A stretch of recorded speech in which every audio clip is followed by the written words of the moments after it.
सोमनाथ के शिवलिंग का रहस्य, एक अनोखी कहानी। सोमनाथ एक मंदिर जो कभी हार नहीं मानता। इसे एक बार नहीं, दो बार नहीं, बल्कि 6 बार नष्ट किया गया।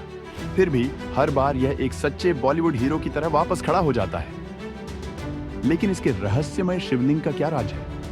क्या यह सच में हवा में झूलता था? क्या यह सच में श्रापित था? और क्यों हर आक्रमणकारी जिसने इसे छूने की हिम्मत की, उसे भयानक अंजाम भुगतना पड़ा?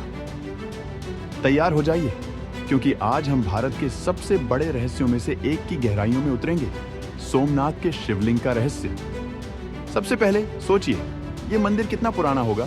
500 साल, 1000 साल? ना, आप अब भी बहुत पीछे हैं। स्कंद पुराण के अनुसार सोमनाथ मंदिर सबसे पहले चंद्रदेव ने सोने से बनाया था। फिर रावण, हाँ वही 10 सिर वाला लंका नरेश, ने इसे चांदी से बनाया।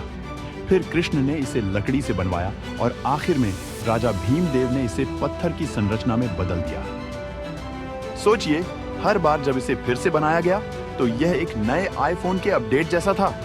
सोने से चांदी, फिर लकड़ी और फिर पत्थर। यह भारत का सबसे पुराना रेनोवेशन प्रोजेक्ट था। अब असली रहस्य की बात करते हैं। यह कोई साधारण शिवलिंग नहीं था। कहा जाता है कि यह हवा में झूलता था। हाँ, आपने सही सुना। ना कोई रस्सी, ना कोई जादू, ना कोई फोटोशॉप, बस प्राचीन तकनीक या दिव्य शक्ति।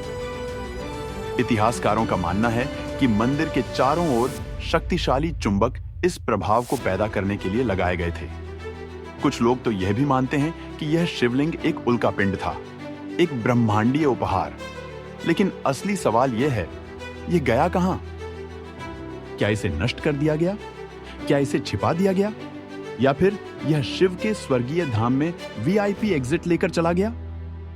अब हर अच्छी कहानी में एक श्राप होता है, और इस कहानी में भी है। कहा जाता है कि यह श्राप ऋषि दुर्वासा से शुरू हुआ। हाँ, वही ऋषि जिनका गुस्सा सबसे खतरनाक था। एक दिन चंद्रदेव घमंड में आ गए, सचमुच, और उन्होंने ऋषि दुर्वासा की उपेक्षा कर दी। दुर्वासा को गुस्सा आया और उन्होंने चंद्रदेव को श्राप दिया कि उनका तेज खत्म हो जाएगा। चंद्रदेव भगवान शिव के पास सोमनाथ पहुंचे और उनसे कृपा मांगी। शिव ने उन्हें आशीर्वाद दिया, लेकिन श्राप का एक अंश रह गया, और शायद इसी कारण यह मंदिर कई बार नष्ट हुआ। हमलावरों ने इसे बार बार तोड़ा। महमूद गजनी ने 125 में इसे लूटा, शिवलिंग तोड़ा और खजाना लेकर चला गया। लेकिन क्या हुआ? कुछ ही समय बाद उसका साम्राज्य बिखरने लगा। संयोग? शायद। लेकिन औरंगजेब, जिसने फिर से इसे तोड़ने की कोशिश की, उसका भी अच्छा अंजाम नहीं हुआ। शायद कुछ चीजों को छेड़ना नहीं चाहिए, है ना? अब यह और भी दिलचस्प हो जाता है। कुछ लोगों का मानना है कि असली शिवलिंग कभी नष्ट नहीं हुआ, बल्कि आक्रमण से पहले इसे गुप्त रूप से जमीन के नीचे छिपा दिया गया था। हो सकता है कि यह आज भी मंदिर के नीचे कहीं गहरे दबा हो, बस खोजे जाने का इंतजार कर रहा हो। सोचिए, अगर एक दिन पुरातत्वविद खुदाई करें और बूम, खोया हुआ झूलता शिवलिंग मिल जाए, कितना अद्भुत होगा ना? लेकिन चाहे इसे कितनी भी बार नष्ट किया गया हो, सोमनाथ हर बार और भी भव्य रूप में खड़ा हुआ। इसका नवीनतम पुनर्निर्माण 1951 में सरदार वल्लभ भाई पटेल के नेतृत्व में हुआ। तो इससे हमें क्या सीख मिलती है? कि आस्था अजेय है।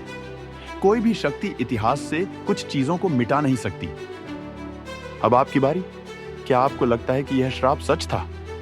क्या आपको लगता है कि असली झूलता शिवलिंग आज भी कहीं छिपा है? अपने विचार कमेंट में बताइए, मुझे सुनना अच्छा लगेगा। और हां, अगर आपको यह वीडियो पसंद आया तो लाइक, शेयर और सब्सक्राइब जरूर करें मिस्ट्री मैनर को, क्योंकि यकीन मानिए, हमारे पास और भी दिमाग हिला देने वाले रहस्य आ रहे हैं।